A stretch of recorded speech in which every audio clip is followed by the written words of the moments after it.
Greetings, friends. We meet today following the day of the new moon to continue our work with the topic that we've been holding throughout the time of the Capricorn cycle. Will to freedom, unity and harmony. Radiating the one human heart. We've been holding this topic in the group focus, meditating, reflecting, and sharing our impressions for the last 2 weeks. Today we meet to continue our sharing and together synthesize the most resonant ideas and recognitions related to this topic, to be magnetized and radiated into the field of human consciousness using the power of our group meditation. As always, we start our work with sounding the statement of purpose. Over to you, Birgit.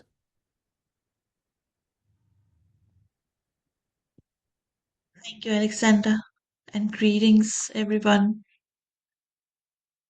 Our purpose is to magnetize the ideas of common good, freedom, and brotherhood as the highest values of humanity at this time. We recognize and cherish diversity of perspectives in our group, creating a space capable of invoking, receiving, interpreting, and radiating a higher synthetic vision. We serve as an Asramic outpost, building a group bridge of Buddhic energy. We evoke the soul of humanity. We envision humanity as being the seed that is flowering. We prepare the way for the reappearance of the coming bun.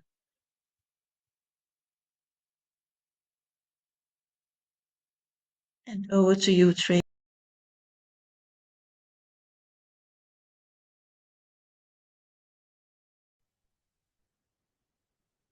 Thank you, Brigitte.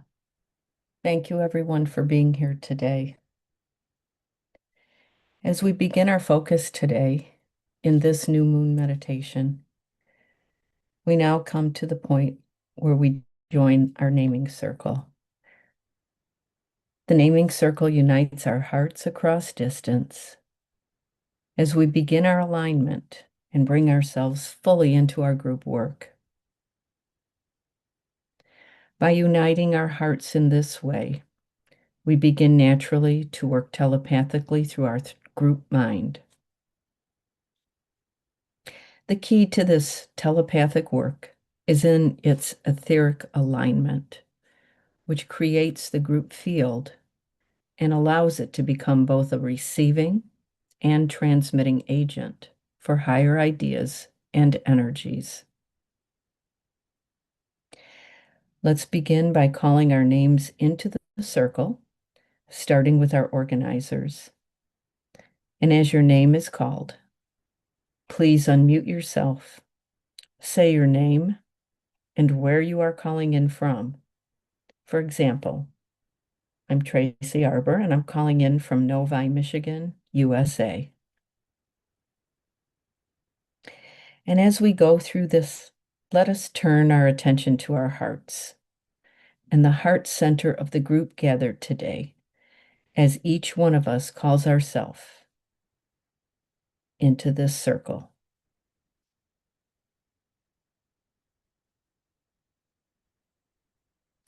Alexander. Hello, friends. Again, my name is Alexander Ilchuk, and I'm calling in from Brooklyn, New York, in the United States.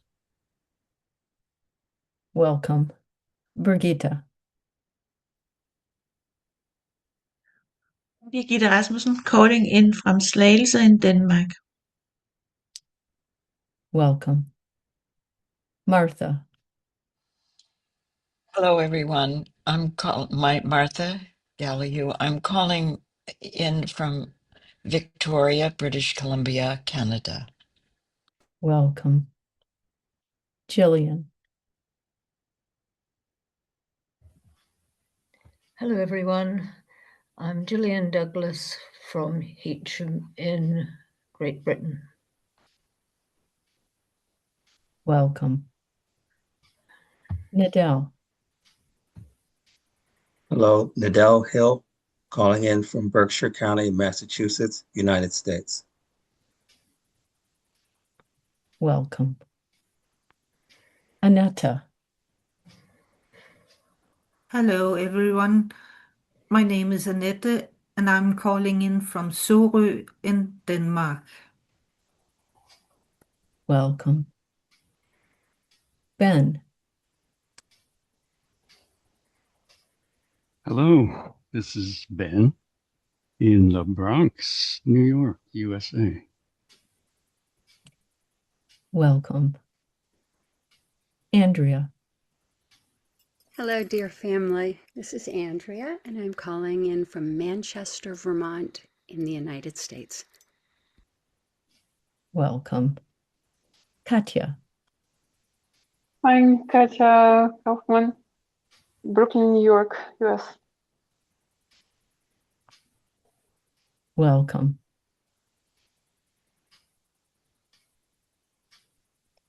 Thank you, everyone. Now that we are linked together as a group, let us share a few moments in silence to align, forming a triangle between Shambhala, the hierarchy, and humanity. May our efforts be of the highest vibration in selfless service for our purpose.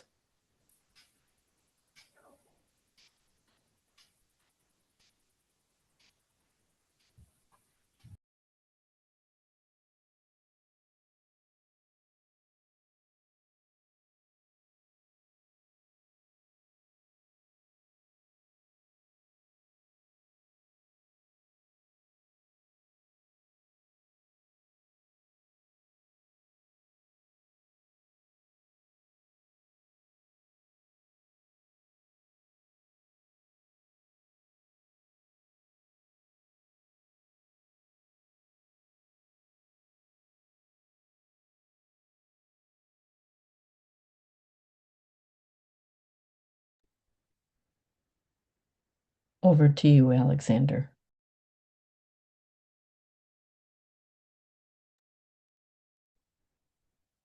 Thank you, Tracy, and thank you, friends. We are opening now the floor for continuous reflection on the question that Tracy offered us at the time of the full moon. These are the questions that help us to bring our group focus to the topic: will to freedom, unity and harmony, radiating the one human heart. You can see now these questions on your screen, and I invite us now to open our group channel to continuous inflow of impressions. When you're ready to share, please unmute your microphone.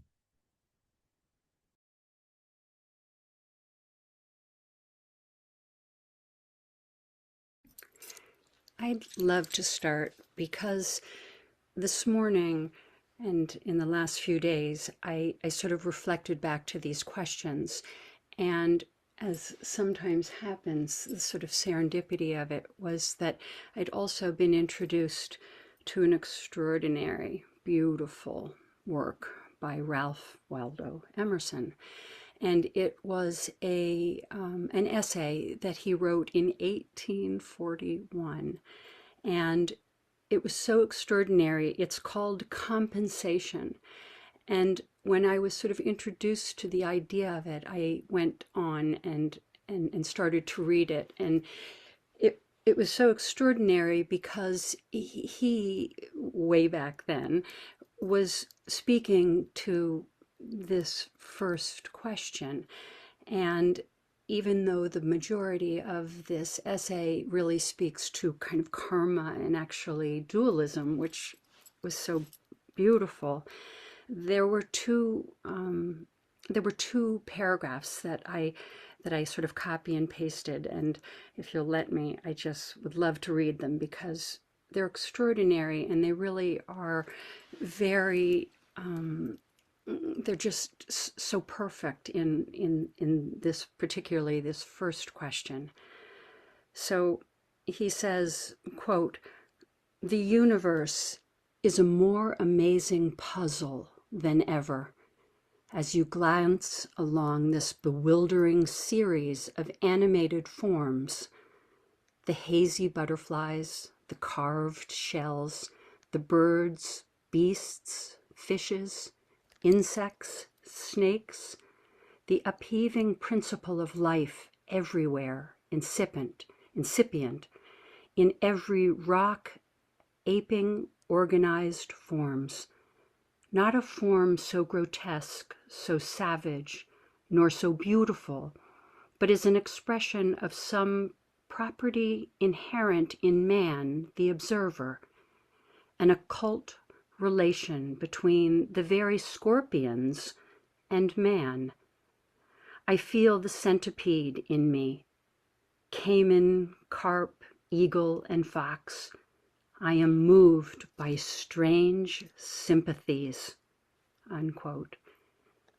And then he goes on, and I just would love to read this one last one because it speaks to not only sort of the living creatures, but it speaks to sort of all that becomes an entity, which we often talk about.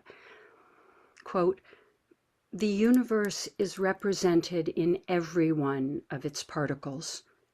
Everything in nature contains all the powers of nature. Everything is made of one hidden stuff.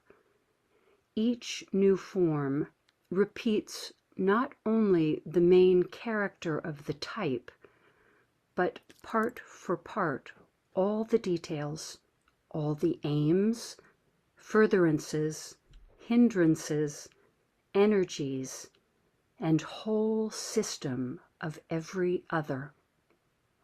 Every occupation, trade, art, transaction is a compend of the world and a correlative of every other. Each one is an entire emblem of human life, of its good and ills, its trials, its enemies, its course, and its end.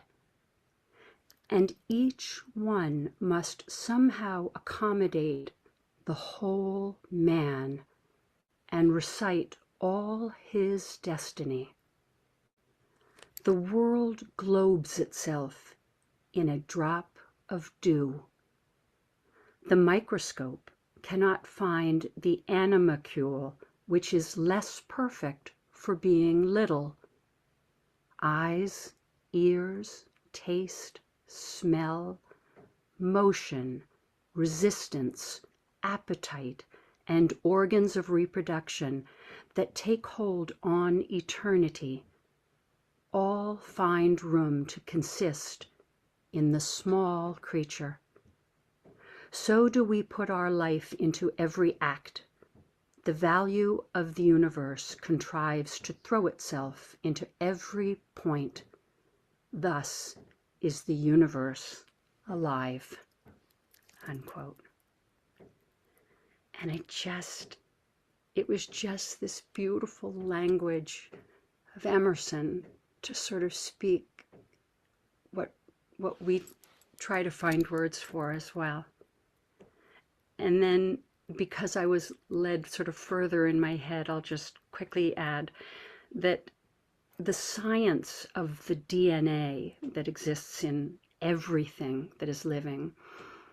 I asked ChatGPT to sort of tell me the relationship between human DNA and that DNA of all other creatures and living things, and found, just because it makes me smile, that any two humans share 99.9% of their DNA.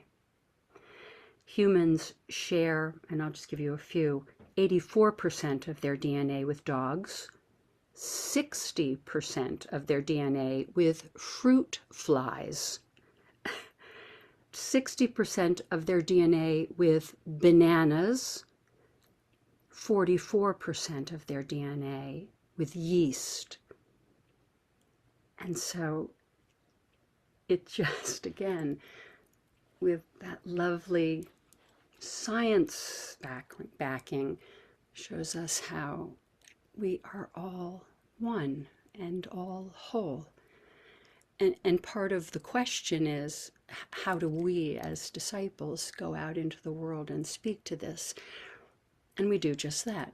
We speak of the wonder and awe of the facts of the science, because deep down I think we all know the truth, that we are all one.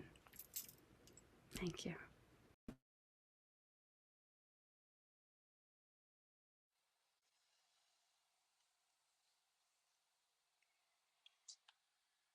So I could pick up from there, since Ralph Waldo Emerson, a 19th century philosopher in the United States, was also a friend of mine who I crossed paths with at an earlier time.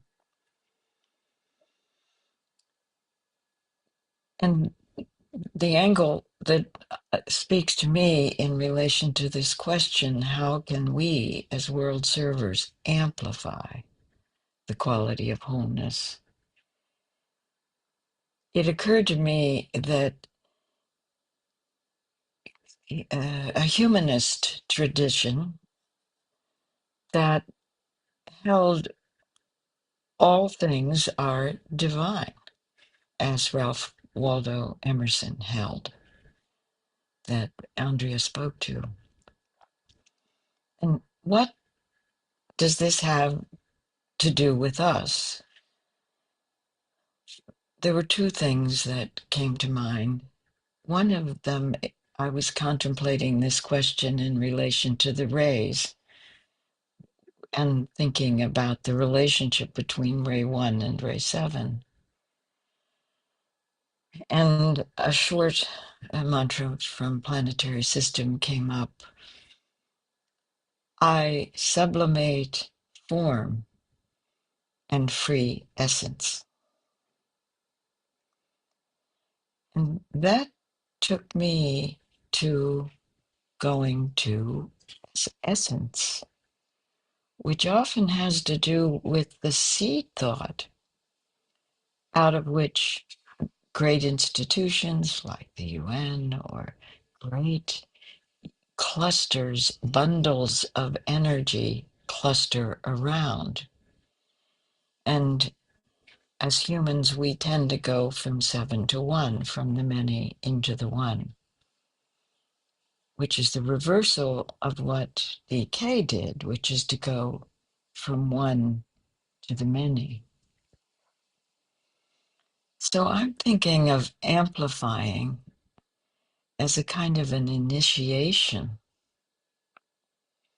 that allows us, it literally opens our eyes to the realities that Andrea spoke of through Emerson's words. To open our eyes in this great recognition that we unify in order that we see synthesis, which is already here. Thank you very much.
Yes, I've been very interested to listen to the comments thus far, because I do agree that even people who I've really disliked and thought they were terrible to work with, for example, when I was out at work, when I've thought about it, I can see why they acted as they did. They had a job to do, and so they got on with it, and sometimes it meant they trod on people's feet. So, and when we see someone suffering badly, we can sort of feel what they're feeling to an extent. So I think, yes, we're all joined and we all have the same sort of feelings about everything, but it's just depending on what's hitting you the most importantly at any given time.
I've been reflecting on this second question all these 2 weeks, and this freedom from limitations of matter.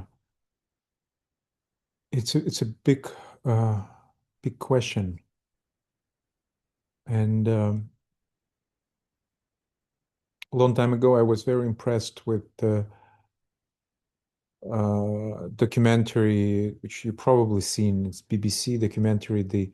I forgot the exact title of it. It's like the Age of Want, I think. Or so it's about how consumerism rose in the 20th century, supported by models of unstoppable economic growth and need to continuously expand consumption, and how marketing tools based on psychoanalysis methods being used in order to cajole us into wanting to consume more and more. Now, in the 21st century, as we live in the digital age, that consumption didn't go away, but it's expanded even further as we started consuming more and more of information. And it's not necessarily information meaningful, it just information which is like a white noise, information that uh, uh, makes us to um, what is the word? To numb ourselves. The same as material consumerism of the 20th century. It's something to satisfy our wants and wishes and to distract us from something. Now the same role plays information. And so it's all kinds of enslavement. And I'm talking about it, recognizing that I'm part of this. I'm guilty as charged, and the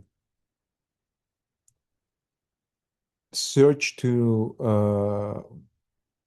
like almost instinctive search to numb myself to all the pain that I recognize is present around me, and especially with everything that's happening in my homeland in Ukraine. It's so difficult to keep the senses open and stay continuously awake to that inflow of pain. And so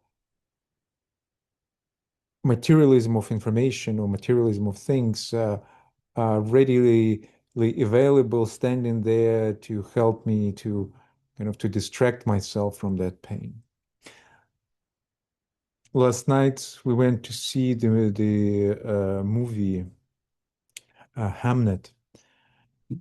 If you didn't see this movie yet, I very, very encourage you to go to the theaters. It's still in the theaters, at least here in the United States. It's the movie that actually removes all those enslaving, numbing things that we put between ourselves and the real and reality around us, and the pain and the raw pain of human existence. It's in a way it's a genius creation. I think it's one of those truly fourth ray uh, acts of expression where the reality comes through the means of art, and it's actually removes that numbing veil from eyes and from the senses, and gives that freedom to sense openly, directly, experiencing directly. And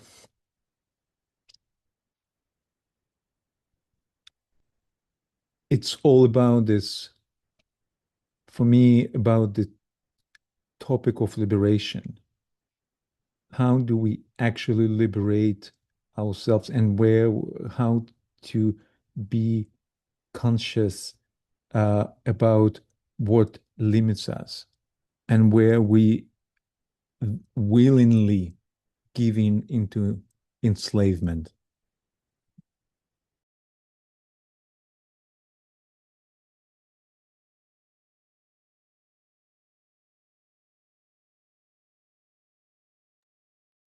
It is interesting what you say, because I've just read some psychology, and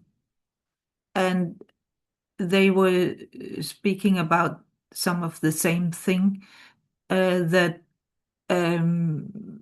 you can sort of make two columns.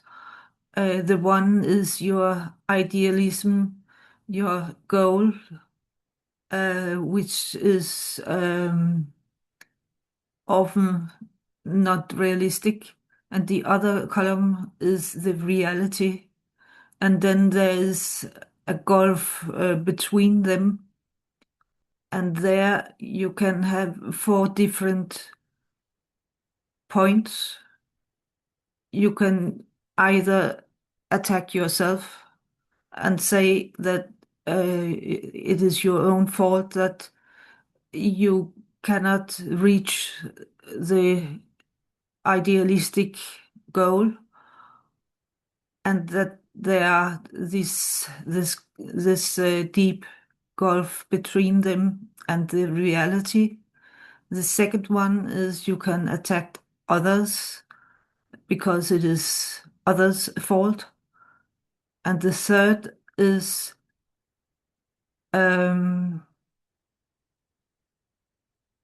I forgot that. But the fourth is as accepting the reality as it is without attacking either yourself or others. And of course, that is where we are idealistically again trying to come to accept the reality as it is, and accept ourselves as human beings that are that have faults and don't always get what we wish it to be.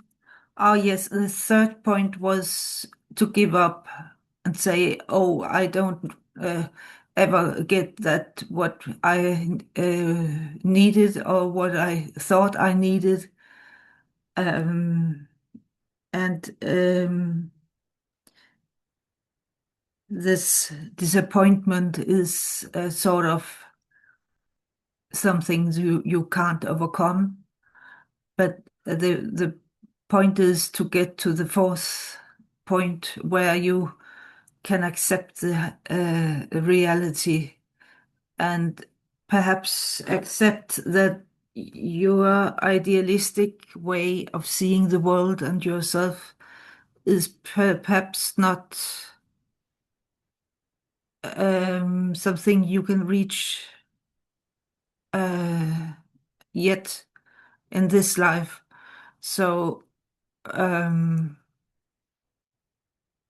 I think that is something we have all in common.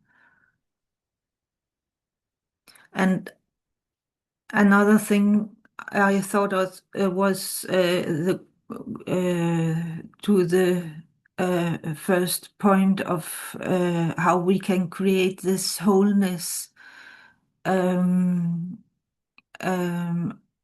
I think if we think it's simple, we have energy and matter, and what is between is a magnetic field, and this magnetic field is our consciousness, and that is what we are trying to create here in our group, a magnetic field that can sort of attract what is needed to get to the ideal or to the energy, the higher consciousness that we are reaching or trying to reach all the time. So that was my thoughts. Thank you.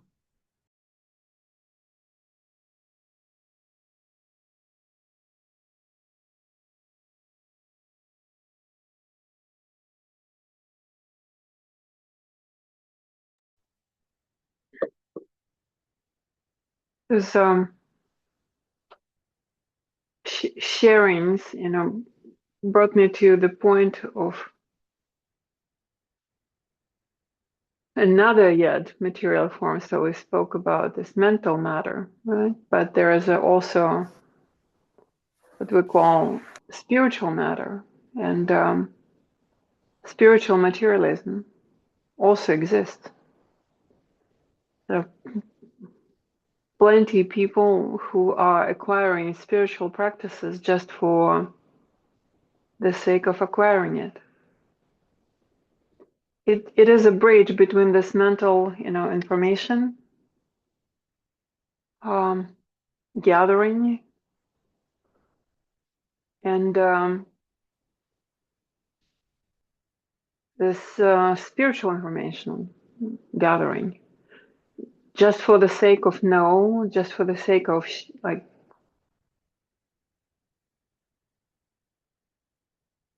being part of that, yet not making that step that that we're talking about, like acknowledging the reality.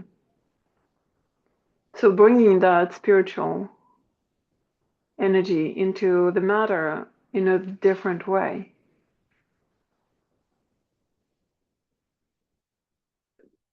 In order to really transmute, transform, transfigure it, and change, make a change, not just talk about it or be part of there's some rituals or follow teachers,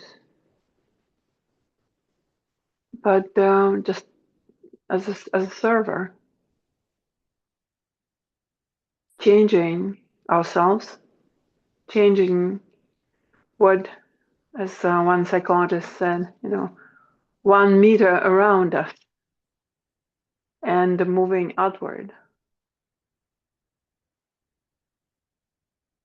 So it is also a big part of our work, I believe, to create that magnetic field, including the reality that we're in.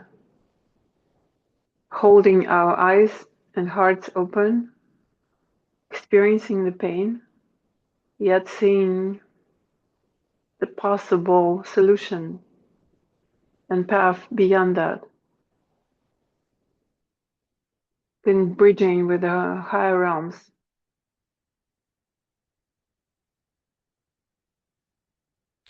Thank you.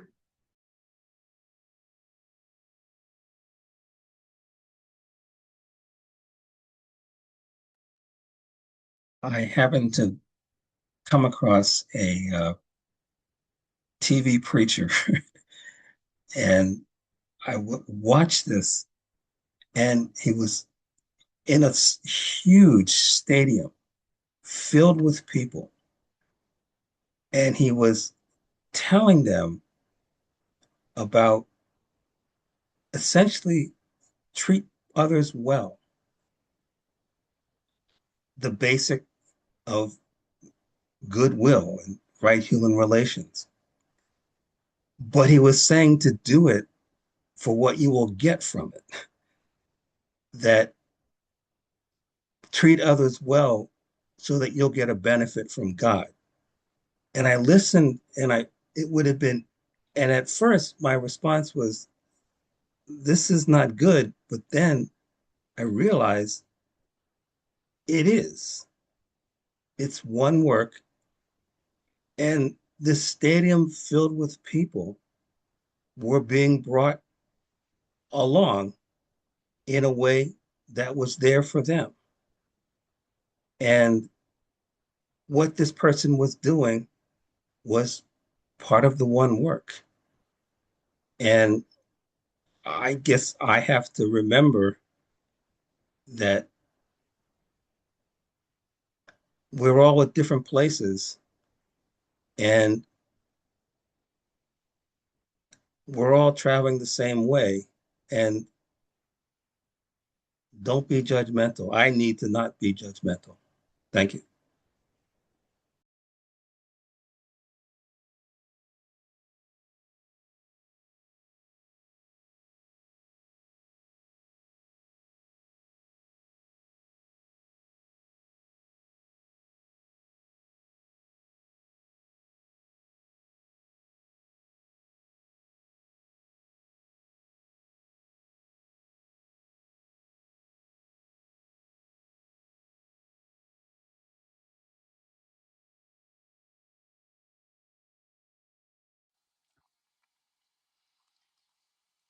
When I heard Katya and Nadel speak to an actuality of our times, take people where they are and refine,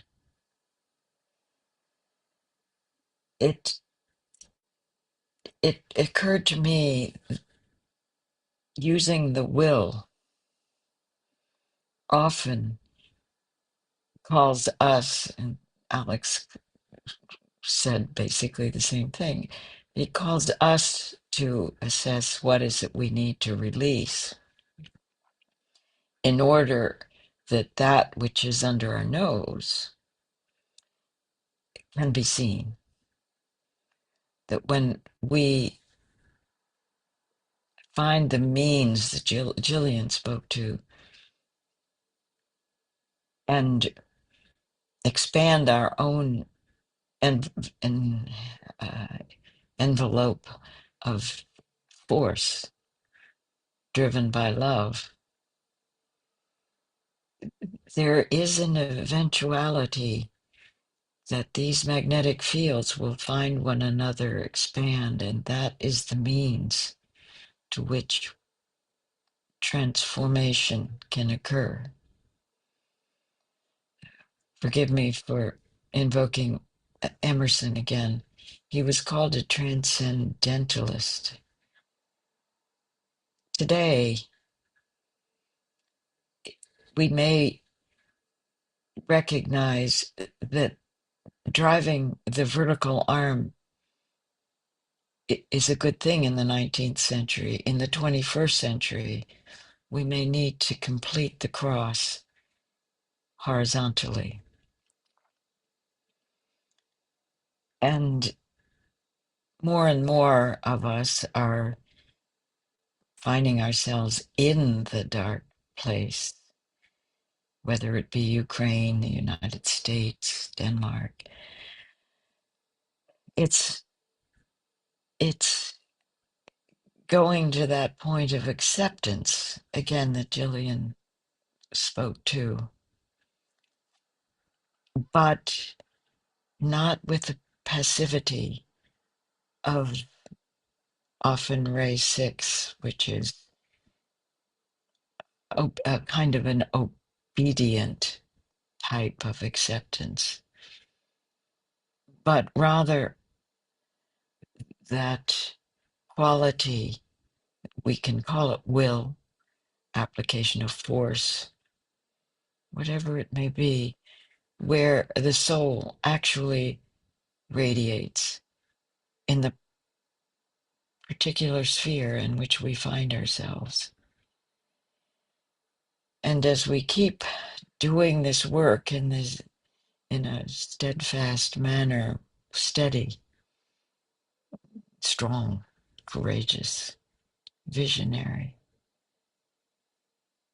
group expansion is actually taking place. That sixth will, a sixth step in soul fusion was given to us in the blue books.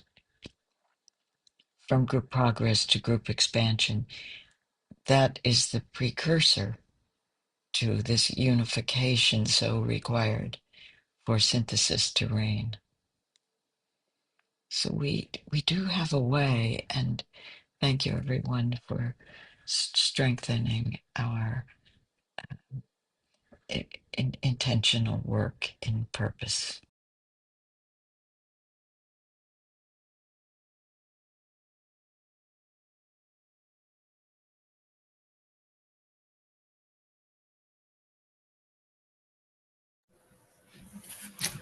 Hello, everyone. I've been my computer has been going in and out a bit this time again. I hope I'm not interrupting anyone. Anyway, we seem to have a theme going here because I found myself this morning doing some outside reading also. And it was the letter, Martin Luther King's letter from the Birmingham jail. And I'd never read it before, at least not all of it. And it was, they also had the letter that was written to him that caused this response of his letter from the jail. It was a letter written by several, the initial letter was written by several religious leaders in that area, asking him to please not be demonstrating, not leading demonstrations, not pushing civil rights, and all the reasons they had that he should back off and wait for all this good that was supposed to come to eventually happen. And his response was, of course, brilliant. And he just spoke so clearly and so truthfully about the need for why he was doing things and the need that was presented to him. And it's just totally, maybe some of you have read it, totally inspiring, but he speaks so clearly and so truthfully about why he's doing what he's doing. And his disappointment in them for criticizing it, his disappointment that they weren't able to see themselves why he was acting as he did. Anyway, I recommend it to people if they would like to read it. It's definitely an active step done in a way that is, of course, nonviolent. Anyway, it's well worth reading. Thank you. Who was the person? I didn't just get the name, Lynn. Martin Luther King Jr. Ah, okay. Thank you. Mm-hmm.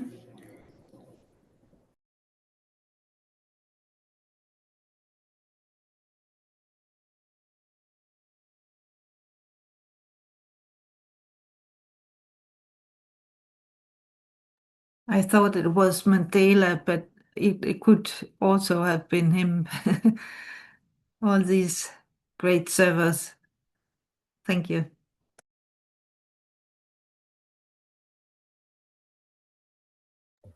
I shouldn't assume everyone knows American history. I think most people have probably heard of him, Martin Luther King Jr., but he was so active in trying to bring freedom to the African Americans here in the U.S. He was the great civil rights leader. In fact, today is a national holiday. It's the celebration of his birthday. I believe he was born on the 19th. But anyway, this is the day that we have a national holiday for him, in honor of him.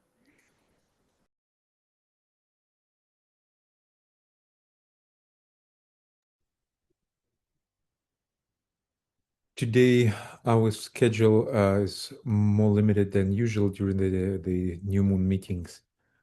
And so I suggest we start preparing now for meditation, unless anyone else would like to offer your impressions before we go into meditation.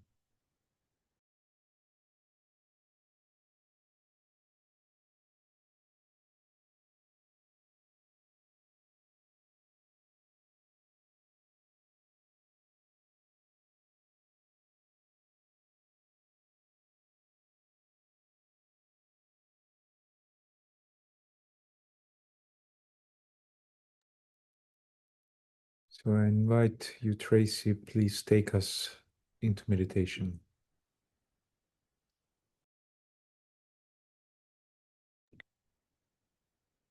Thank you. Such rich sharing over this cycle. Much appreciated.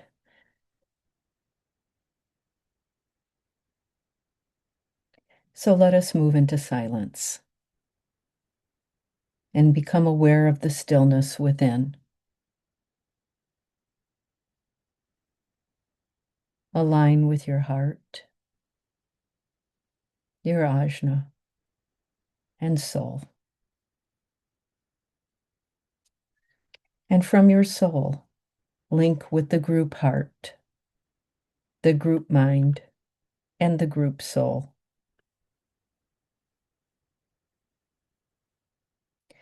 The heightened vibration and love that we hold within our group now draws the presence of higher vibrational beings who are here to guide and assist the energy and thought forms we will be magnetizing.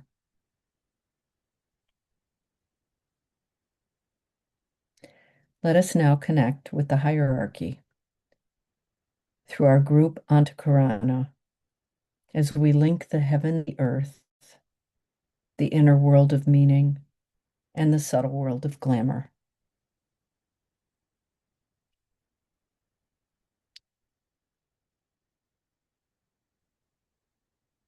Visualize before us the glowing beauty of our chalice, which our work together feeds and fills. This golden chalice is made of numerous threads of golden light, which have been energized through our group contemplation, impressions, thoughts, and heartfelt unity.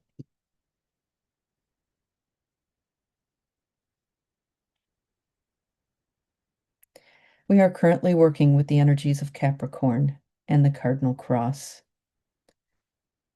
Visualize these energies as they flux in and out, bringing change within the ocean of Akasha. This flow of energy morphs our inner and outer reality, assisting us and creates the divine evolutionary changes for which we have earned through the necessary development and experiences that strengthened us through multiple trials and tests. We now stand on top of the mountain, no longer lost within the light supernal. As one with our group brothers and sisters, we turn our back on the great supernal light, so it may shine and radiate outward from us to our fellow human family and all the kingdoms who share our planet and its divine purpose. Our radiant love envelops all, and from the love, it embraces, transforms, and transmutes separativeness into one great light, which expresses itself through unity, harmony, and freedom.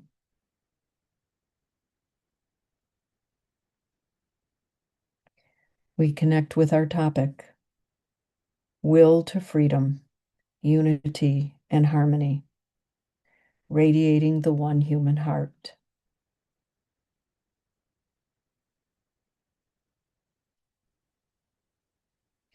Take a few moments in silence to reflect on all that has been shared and the responses that have transpired from our group sharing. We ask the hierarchy to guide and inspire us as we allow our thoughts to crystallize, grasping the essence of the purpose and meaning of our work throughout this cycle. And with love, we offer our efforts into the chalice, each one unmuting and speaking as you are moved to. We also honor those who choose not to speak, but who silently offer their formulated seeds into the chalice. After each vocalized offering, let's allow each seed to rest in silence for a while before the next is offered. And we begin.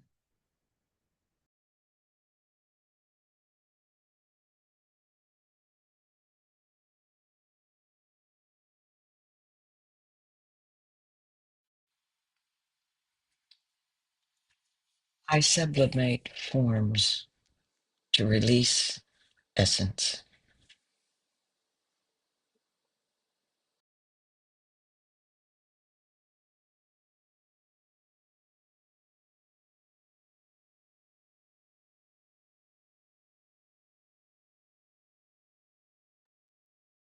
Accepting the reality and the forms as a working process towards the idealism.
Let us open the eyes of our heart minds and rejoice as we see the wholeness of life.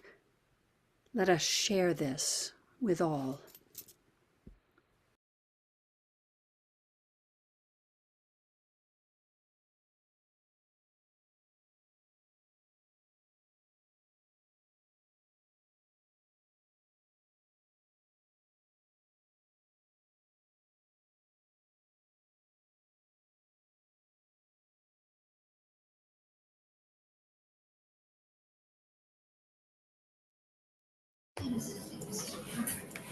There are times that the one will requires us to take action as living souls.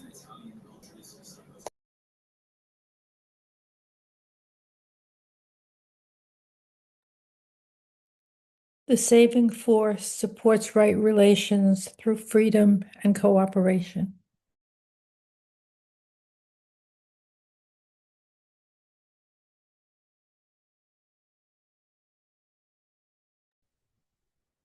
In the light of Capricorn, let us see our ways to address our karmic responsibilities.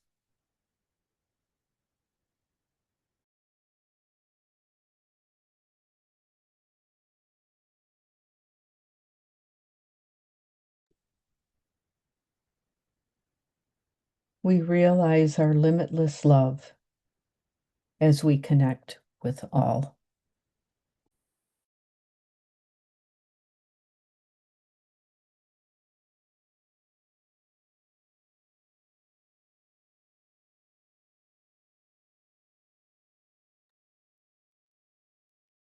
We are a hologram. Everything in us is in the whole.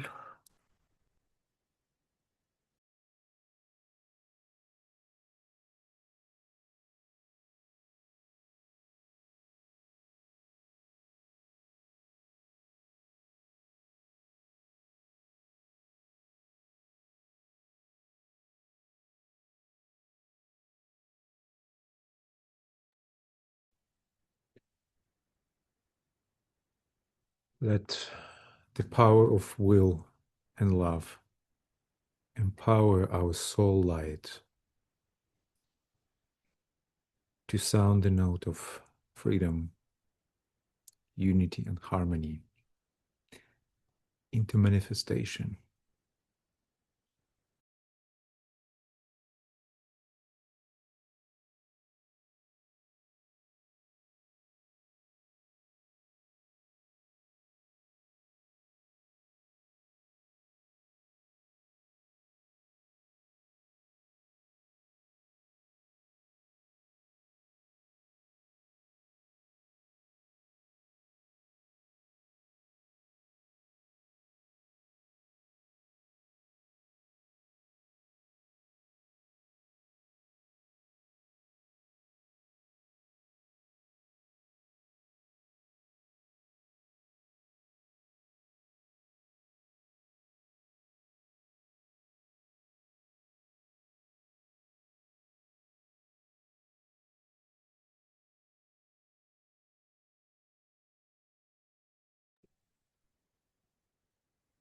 There is anyone else that would like to share their seed into the chalice, please do so now.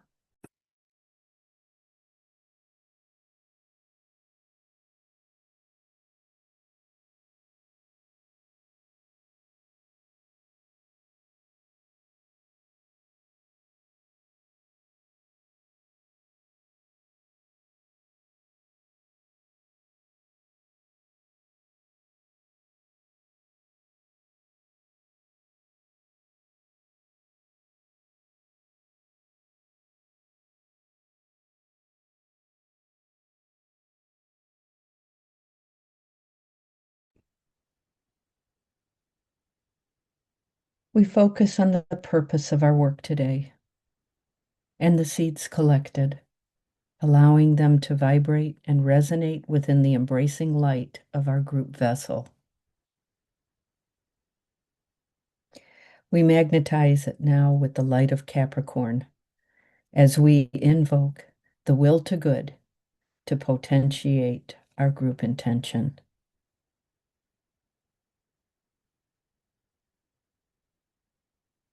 We lift our chalice, our group chalice, offering it to the hierarchy as our group service on behalf of the one divine plan. We turn towards humanity and offer our service in support of the collective evolution of humankind.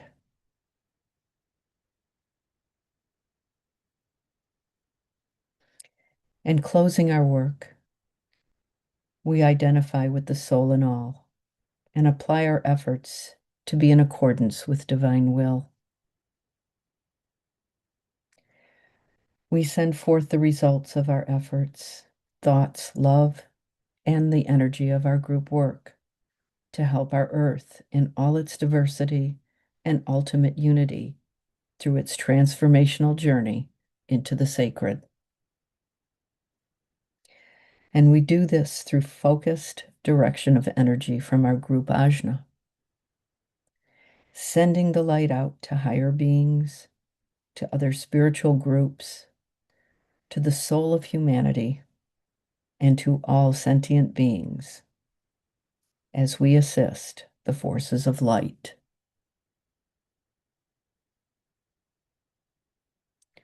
Let us seal our work today by sounding the great invocation.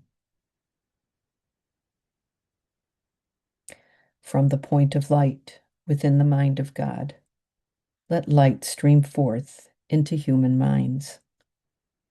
May light descend on earth.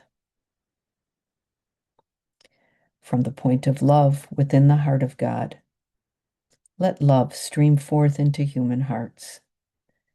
May Christ descend on earth. From the center where the will of God is known, let purpose guide all little human wills. The purpose the masters know and serve.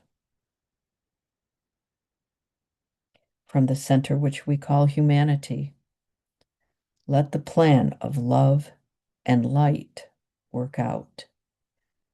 And may it seal the door where evil dwells.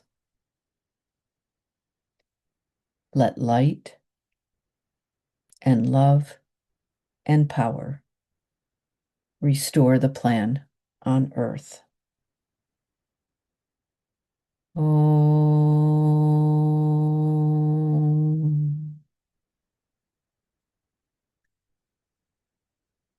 Om.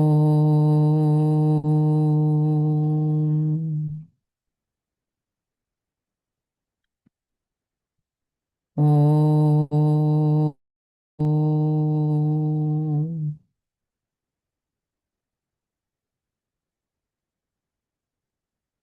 Thank you, everyone.